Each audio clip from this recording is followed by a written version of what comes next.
Bonjour à toutes.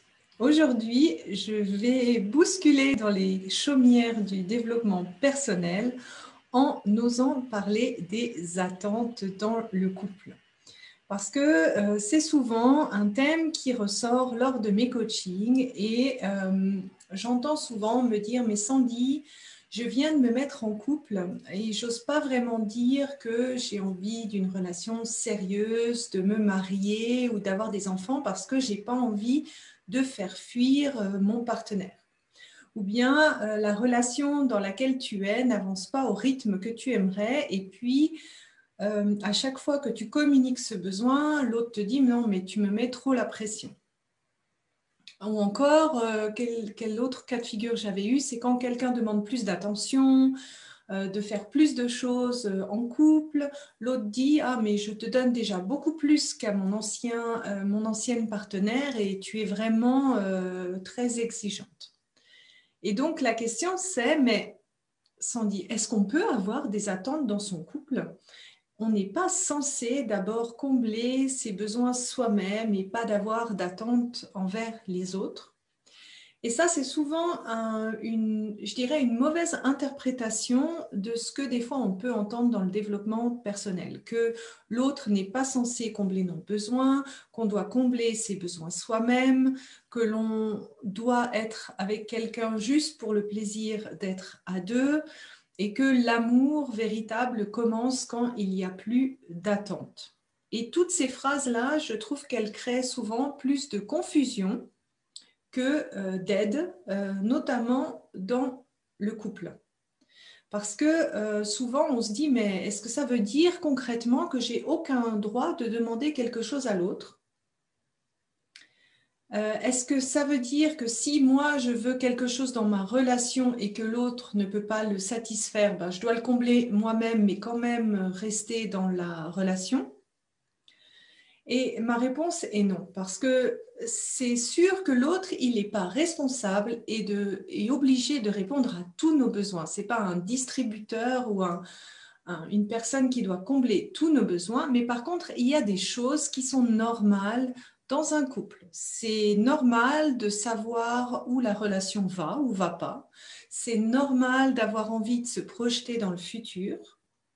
C'est normal d'avoir envie de voir suffisamment quelqu'un et d'être intégré dans la vie de son partenaire. Parce que ces attentes-là, en fait, tu ne peux pas les combler toi-même. Tu ne peux pas te auto-voir et combler ta relation. Tu as besoin de la collaboration de l'autre.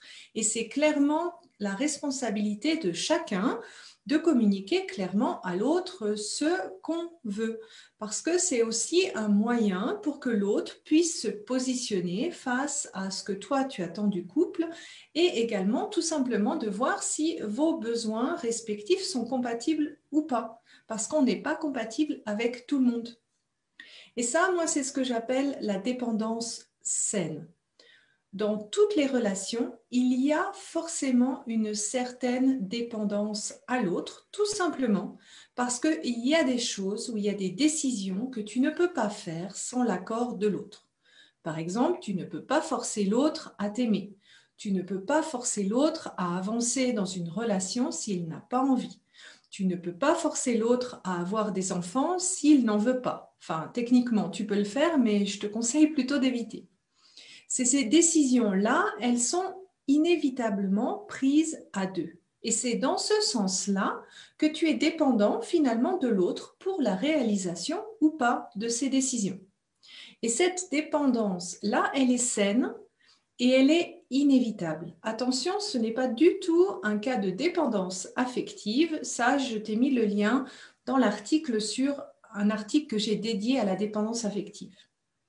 Et cette dépendance saine, elle implique que chacun des partenaires communique clairement ses attentes et ses besoins. Et c'est même quelque chose de sain. Ça, j'en parle également dans l'article du secret des couples qui durent.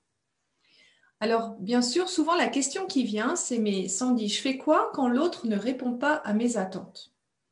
Et c'est là où l'introspection vis-à-vis de tes besoins est importante. C'est là où tu dois te poser la question, ok, est-ce que cette attente ou ce besoin, il est vraiment important pour moi, oui ou non?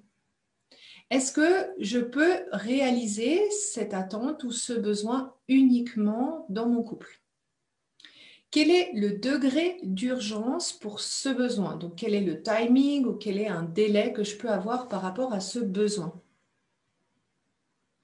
Et quelle décision je dois prendre pour rester aligné avec mon attente et mon besoin? Et là, tu remarqueras que je ne te demande pas de baisser tes attentes, ni de baisser ton niveau de besoin, mais de le définir plus précisément, de définir son degré d'urgence et de rester aligné par rapport à ça. Parce que baisser tes attentes ou les oublier, cela ne va pas t'aider à faire marcher la relation. Cette suradaptation à l'autre, finalement, ne va faire qu'empirer la situation. Pourquoi? Parce que tout simplement, tu vas être dans une relation qui ne t'épanouit pas et qu'est-ce que ça va faire? Ton degré de frustration va augmenter, donc tu vas être sûrement beaucoup plus sensible à chaque fois que ton partenaire ne va pas faire ce que tu aimerais ou qu'il ne répond pas comme tu aimerais à tes attentes. Parce que l'autre, il n'aura aucune incitation à éventuellement repositionner son timing ou repositionner sa décision par rapport à tes besoins pour aller dans ton sens. Et finalement, ce que tu vas faire, c'est que tu vas augmenter, moi, ce que j'appelle cette dette relationnelle en t'oubliant. Et le problème, c'est que plus tu vas t'oublier dans la relation, plus cette dette relationnelle va augmenter. Et souvent, la conséquence de ça, c'est que quand l'autre personne va sentir qu'il est énormément endetté dans cette relation, la solution, c'est souvent de partir ou d'arrêter la relation. Donc finalement, baisser tes attentes ou tes oubliés, ça va plutôt aller dans le contraire de faire marcher la relation. Et si c'est pour toi difficile de faire valoir tes besoins ou tes limites dans ton couple, c'est qu'il y a une raison. Et ça vient toujours de son passé, de comprendre pourquoi pour toi, le mécanisme de suradapter à l'autre, c'est le mécanisme que tu mets en pratique. Et là, plutôt que de baisser tes attentes, mon invitation pour toi, c'est d'oser augmenter tes attentes. Et ça, c'est quelque chose que je demande souvent à mes clientes. Parce que c'est ton droit d'avoir un engagement clair. C'est ton droit de te sentir intégré dans sa vie. C'est ton droit de te sentir respecté et écouté dans la relation. Et un moyen très simple de savoir si tes attentes sont normales est de te poser la question si tu accepterais le même comportement vis-à-vis d'une amie ou dans ton travail. Par exemple, est-ce que tu accepterais qu'une amie te demande toujours à la dernière minute de te voir? Est-ce que tu accepterais qu'une amie te cache à ses autres amis? Est-ce que tu resterais amie avec cette amie si elle te manquerait régulièrement de respect? Est-ce que tu resterais avec cette amie si vous faisiez seulement ce qu'elle aimerait faire? Dans le cas du travail, tu pourrais te poser la question, mais est-ce que tu accepterais de commencer un travail sans savoir si c'est un contrat temporaire ou indéterminé? Eh bien, c'est la même chose dans tes amours. Et pour oser augmenter ses attentes, la première chose, c'est d'augmenter tes standards par rapport à toi-même. Et là, je reviens toujours sur l'amour de soi. Parce que comment les autres te traitent, c'est souvent le reflet comment tu te traites toi-même. Et plus tu vas t'aimer, plus tu vas te respecter, plus tu vas faire la Beyoncé, comme je dis toujours, moins tu seras prête à tout accepter de l'autre à n'importe quelle condition.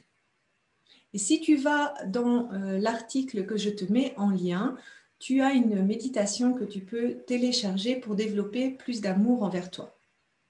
Donc j'espère que cet article aura clarifié que oui, tu peux avoir des attentes en couple, c'est normal et je t'invite à non seulement les augmenter, mais à également augmenter tes propres standards.